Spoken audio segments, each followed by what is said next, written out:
We all know Harry's origin story from that fateful night in Godric's Hollow, but have you ever wondered how anyone knew exactly what had taken place there? Specifically, how did anyone know about Lily's sacrifice? After all, it would just look as though she had died at the hands of Voldemort, along with James. There were no witnesses except for Harry, who was still a baby at the time. Harry didn't relive or remember the experience until much later. James and Lily had both been murdered by Voldemort. As for Voldemort, he wasn't in the realm of the dead or the living, so wasn't exactly going to tell anyone what had taken place that night. It would have been pretty clear that James and Lily had died defending their family, but nothing found at the scene could have told anyone that Lily had been given the choice to live, but chose not to take it. Dumbledore talks about Lily's sacrifice, specifically her sacrifice, not just dying while defending Harry. So, how did Dumbledore, or anyone for that matter, know that Lily sacrificed herself for Harry? Here are some possibilities for how it could have all gone down. Dumbledore could have replayed the scene. In the Crimes of Grindelwald, we can see Newt Scamander searching for Porpentina, and while doing so he casts a tracing spell. The spell seems to reveal and illuminate traces of recent magic, with some sort of gold powder that sits on top of things that constitute the scenery, even if these items are gone when the spell is manifested. Although Newt is the one that casts the spell and not Dumbledore, the existence of this very spell proves that there is a way of finding out what happened in terms of magic at a specific place, hours after the events have even unfolded. Dumbledore replaying the scene in such detail could reveal to him that Voldemort threatened to kill Lily, offered her a choice to flee, and cast the killing curse on her, as well as his ultimate attempt to kill Harry and the curse rebounding. This would make him infer that Harry survived due to his mother's apparent self-sacrifice, something that proved to be vital information in the entire series. This theory seems to have been at least somewhat confirmed by J.K. Rowling, although she doesn't really go into any of the details. This leads us to some possible scenarios about how the event took place. Dumbledore cast a spell on the Potter's dwelling that was similar to the trace, in that it recorded the magic being used in the house. This would essentially allow him to know that a killing curse had been cast, as well as potentially being informed about the magic released from Lily's sacrifice. If that was the case, he would have known for sure what had happened, therefore knowing that Harry would need to live with the Dursleys in order for Lily's sacrificial magic to take effect. It is also possible that Dumbledore pieced together what he had heard from various second-hand accounts, and made one of his mental leaps that he does so well, and accurately. As we see throughout the series, the only thing that would have deflected the killing curse would have been the ancient form of sacrificial magic that Lily used. Nothing else could have adequately explained how a killing curse failed to kill someone. It is also possible that legilimency and/or the use of Harry's memories and the pensieve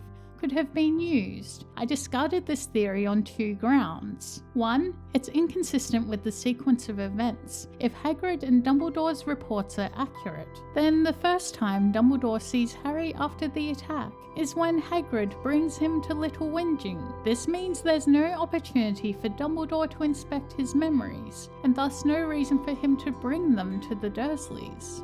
2. It's potentially traumatizing for Harry. The use of legilimency we see in the Half-Blood Prince sees Harry reliving his memories in all their traumatic detail. I think there's a risk of further damage if he's forced to relive his parents' deaths just hours after they have happened.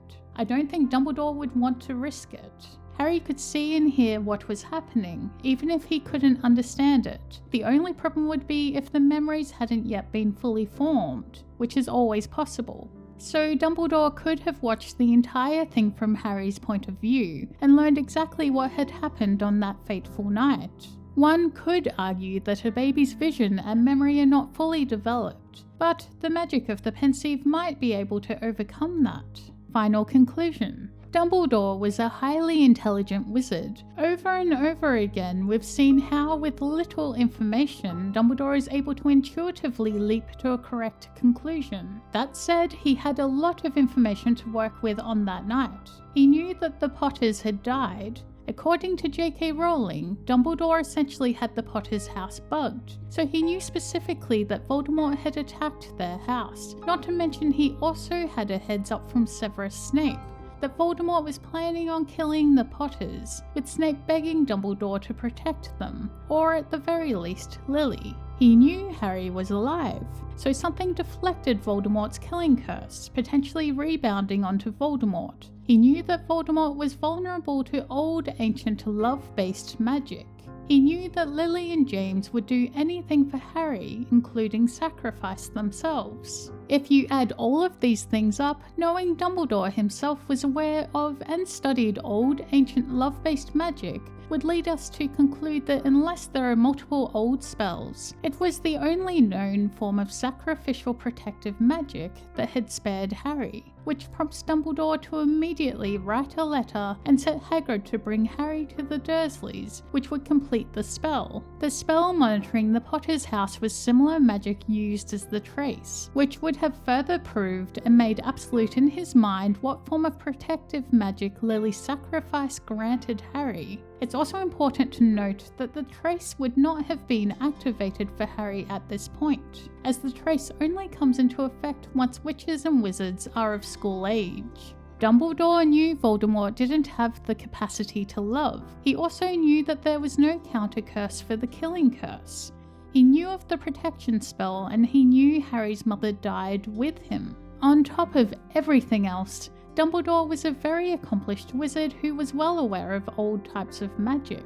It is never actually stated whether Dumbledore knew for sure whether that was how Harry survived. Dumbledore only tells Harry about the protection spell after the confrontation with Professor Quirrell in the Philosopher's Stone, and by then it was obvious by the fact that Quirrell couldn't even touch Harry. And the fact that he sent Harry to the Dursleys, he could have been acting on suspicion. Plus, in Harry Potter and the Half-Blood Prince, Dumbledore tells the Dursleys he believed that they were going to treat Harry like a son. He had no way of knowing they were terrible people, even with McGonagall's warnings. And Harry would have most likely ended up with them even if Dumbledore wasn't thinking about the protection spell, being his only family.